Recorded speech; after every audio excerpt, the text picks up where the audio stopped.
Hello everyone, for this video pupunta po tayo sa Chicken Factory dito sa Hong Kong. Famous kainan na swak sa budget nyo. Actually marami siyang brand. Dito tayo sa Chinatown brand. Punta po tayo dito sa Exit C. After natin umexit, dito po sa kaliwa, sa gilid, dire-diretso lamang po tayo. Dito po sa kanan, may makikita po tayong Jollibee. Lagpas lang po ng Jollibee. Ayan, dire-diretso lang po tayo rito. Sundan lang po natin si ating.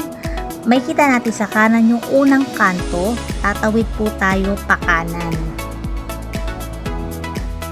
Pagtawid natin sa unang kanto, dito po sa kaliwa, dire-diretso lamang po tayo.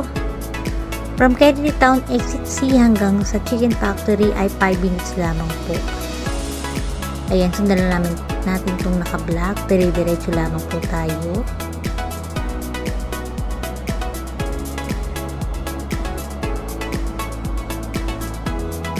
At ayan, ito na po ang Chicken Factory ng Chinatown branch. Ayan, pasok po tayo dito sa loob. Pagpasok niyo po dito sa loob, may kita nyo po yung iba't ibang menu. Meron pong tig 90 na isang buong manok, meron din pong 60, depende po yan sa size. Dahil dalawa lamang kami ng aking kaibigan, in-order lang po namin yung 60 HKD at dalawang rice. Ang isang rice nagkakalaga po ng 16 HKD.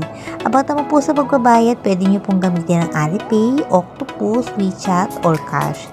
Ayan po, sana po minutunan po kayo sa akin for today and thank you for watching.